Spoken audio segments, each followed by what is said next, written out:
When I said that the criminals coming in are far worse than the criminals we have in our country, that statement was constantly refuted by Democrats and the fake news media, but it turned out to be true. And now we got to talk about a truly horrible incident out of New Orleans, where there was a terrible terrorist attack with a terrorist driving a vehicle into a crowd of people.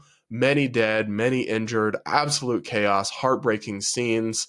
Here's some news reporting. Really tragic breaking news out of New Orleans this morning. 10 people are dead and at least 30 others are injured after a vehicle drove into a crowd in the French Quarter. Emergency officials say it happened overnight near Canal and Bourbon Street. You can see the scene right there. Moments ago, the FBI releasing this statement. This morning, an individual drove a car into a crowd of people on Bourbon Street in New Orleans, killing a number of people and injuring dozens of others. The subject then engaged with local law enforcement and is now deceased. The FBI is the lead investigative agency, and we are working with our partners to investigate this as an act of terrorism. Now, I want to talk about this because the online discourse after this and the political discourse after this, like I've talked about this with other things, with mass shootings, with assassination attempts, is just deranged and is just really unreasonable and really detached from the reality of the situation.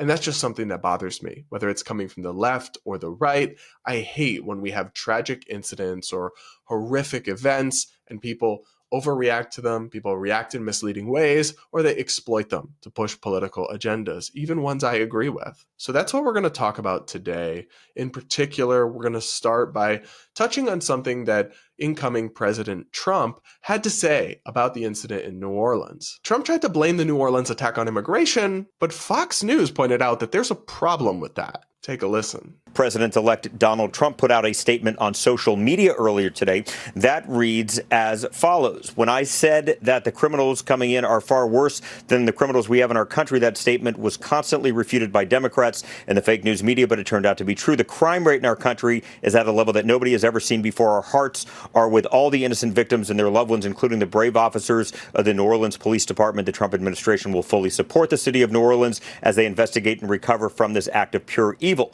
Now, the former president said criminals coming in a statement, meaning into our country. But to be clear, Molly and Brian, the suspect was born in the United States. He served in the United States Army. He was a veteran. The FBI is the lead agency in this investigation, going through the social media and any other accounts associated with the suspect. I think this is important context, and I'm glad that Fox pointed it out. But Trump has kind of doubled down. He, again, tweeted, or I guess Truth Social posted, about Biden's open border policy in relation to this attack in New Orleans. And I'm in complete agreement with Trump and Republicans that the border under Biden has been an unmitigated disaster. It's been a humanitarian crisis. We have to, I think, control the border, have border security, know who's coming in and out. I'm supportive of legal immigration. I think we should have the best and brightest coming here, and hardworking people should be welcomed. But illegal immigration is a problem, does need to be contained, and our border is a crisis. So I'm, to some degree, with Trump on this issue, but I don't like that he's tying it to this terrorist attack that has nothing to do with the border. The man who appears to have carried out this attack is born and raised in America. He's a Texan. He was seemingly radicalized, maybe online. More details will come out. I don't want to speculate, to the point where he was sympathizing with terror groups. That's crazy, insane, and evil, but it's not a border issue. It's not an immigrant issue or an immigration issue. And I don't like it when politicians, left or right, take current events and tragedies that pull at the heartstrings and then try to tie them to their partisan issues that they're pushing.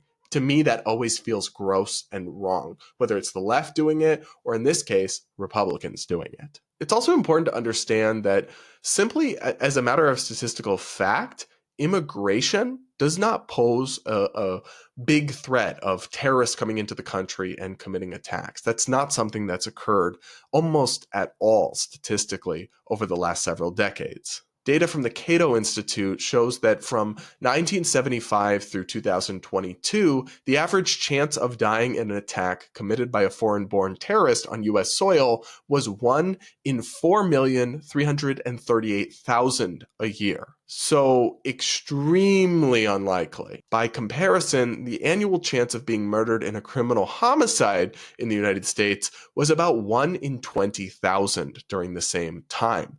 In other words, the annual chance of being murdered in a normal homicide is about 316 times as great as dying in an attack committed by a foreign-born terrorist on U.S. soil. That's not to say we don't need to secure the border or we shouldn't be worried about potentially people coming here and carrying out attacks. It's just that we should keep in context these statistical facts here so that we can focus our efforts on preventing things and put enough time and money into the greater issues that are more likely to affect people. And statistically speaking, the threat of foreign-born people coming into the US and committing terror attacks is not zero, but it's very, very, very minuscule. But it is something that seems more intuitive for people to follow, whereas the idea of an American, somebody born and raised in Texas, becoming radicalized online or whatever it may be, and then turning against his fellow people in this kind of evil and sick way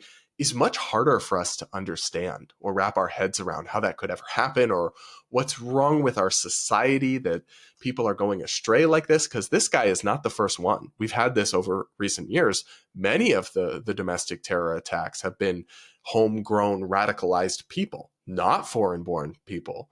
And I think we need to focus on that and not make it about something it's not, make it about the border, make it about immigration. It's not about that. That's probably something that for Trump or for Republicans feels easier to talk about because they have their standard prepackaged talking points about it. But we actually need to grapple with this on a real and deeper level. And I don't like it when politicians distract from the issue or mislead people about it and try to make it a partisan thing about their issue when it's actually a lot deeper and harder to grapple with than that. That's my take. You guys let me know what you think in the comments below.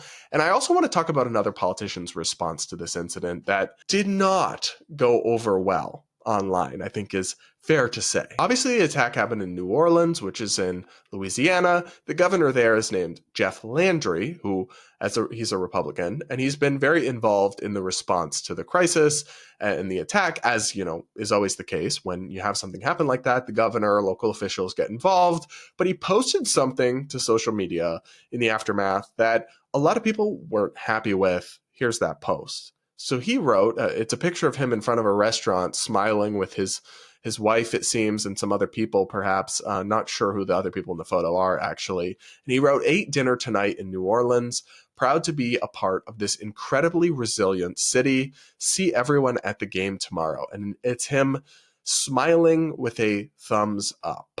This was just hours after a terror attack hit the city where 15 people died and dozens more were injured. Suffice it to say, this did not go over well. I'll read you guys some of the comments that people put as replies to his post. "It's actually unbelievable that you thought this was a good idea to post. I'm sure this will give comfort to the families of the dead and injured. You actually thought this was a good idea. 15 innocent lives taken in a terrorist attack, not even 24 hours before, and you're all, the steak is so good. There are at least 15 people in New Orleans who will never eat dinner again. Fire your social media team. Read the room, jerk face. Dude, several of your constituents are no longer alive due to a terrorist attack, and you thought going out to a steakhouse with friends and then posting about it was a good idea.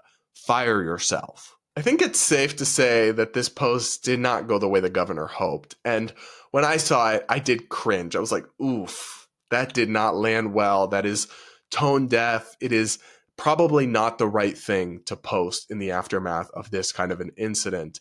But when I saw people defending the governor and him in a follow-up tweet explaining, I can sort of see where they were coming from. So essentially the idea is he's trying to show we're not afraid of terror. We're not going to hide at home and whimper away from the threat of Islamic terror or whatever it may be. We're going to go, enjoy Louisiana, enjoy New Orleans, and proudly be in our community and not be afraid.